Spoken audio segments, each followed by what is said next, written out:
ಸರ್ಕಾರದ ಇಚ್ಛಾಶಕ್ತಿ ಅಂತ ಬಂದಾಗ ಈಗ ಸದ್ಯ ಇರುವಂತ ಸರ್ಕಾರದ ಬಗ್ಗೆ ಟೀಕೆ ಮಾಡಿಕ್ಕಾಗಲ್ಲ. ಯಾಕಂದ್ರೆ ಈ ಪರಿಸ್ಥಿತಿಗೆ ರಾಜ್ಯವನ್ನ ಆಳಿರುವಂತ ಎಲ್ಲಾ ಸರ್ಕಾರಗಳು ಕೂಡ ಹೊಣೆ ಅಂತ ಹೇಳ್ಬೇಕು ಅಸತ್ಯ ಅದು ಅಲ್ವಾ? ಎಲ್ಲಾ ಪಕ್ಷದವರು ಇಲ್ಲಿವರೆಗೂ ಆಡುವಂತ ಪ್ರತಿಯೊಬ್ರು ಕಾರಣ ಅದಕ್ಕೆ. ಇಚ್ಛಾಶಕ್ತಿ ಅಂತ ಹೇಳೋದಕ್ಕಿಂತ ಈಗ ಇಷ್ಟೊತ್ತು ಚರ್ಚೆ ಆಯಿತು, ಈ ಸರ್ಕಾರಿ ಏನು ಶಾಲೆಯಲ್ಲಿ ಓದ್ದವ್ರಿಗೆ ಮಾತ್ರ ಕೊಡಬೇಕು ಅಂತ.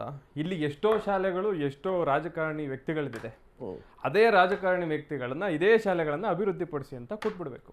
ಆಗ ಸರ್ಕಾರಿ ಶಾಲೆಗಳು ಸಹ ಆಗತ್ತೆ. ಆ ಇಚ್ಛಾಶಕ್ತಿ ಅನ್ನೋದಕ್ಕಿಂತ ಜನ ಯಾವುದಕ್ಕೆ ಮುಗಿ ಬೀಳ್ತಾರೆ, ಈಗೆಲ್ಲದೂ ಅಷ್ಟೇ, ಹಣ್ಣು ಚೆನ್ನಾಗಿದ್ರೆ ನಾವು ತಗೋತೀವಿ, ಇಲ್ಲಾಂದ್ರೆ ನಾವು ತಗೊಳ್ಳಲ್ಲ. ಅದೇ ರೀತಿಯಾಗಿ ಸರ್ಕಾರಿ ಶಾಲೆಯಲ್ಲಿ ಯಾಕೆ ಓದ್ತಾ ಇಲ್ಲ ಅಂತಂದ್ರೆ, ನಂದೇ ಒಂದು ಪರ್ಸನಲ್ ಎಕ್ಸ್ಪೀರಿಯನ್ಸು, 1ರಿಂದ 5ನೇ ತರಗತಿವರೆಗೂ ಒಬ್ಬರೇ ಟೀಚರು. ಎಷ್ಟು ಮೊತ್ತಕ್ಕೆ ನಾವು ಉತ್ತೀರ್ಣರಾಗ್ತೀರಿ? 11 ಗಂಟೆ 10 ಗಂಟೆಗೆ ಶಾಲೆ ಶುರುವಾಯಿತು ಅಂತಂದ್ರೆ ಅವ್ರೆಲ್ಲರಿಗೂ ಪಾಠ ಮುಗಿಸಿ ಅವ್ರುಗಳ ಎಲ್ಲ ಒಂದು ಇದನ್ನು ಮುಗಿಸ್ಕೊಂಡು ಬರಬೇಕು ಅಂತ ಆಯಿತು ಅಂತಂದರೆ ಸಂಜೆ ಮುಗ್ದೋಗಿರುತ್ತೆ. ನನ್ನ ರೌಂಡ್ ಬಂದೇ ಇರಲ್ಲ ಇನ್ನೂ.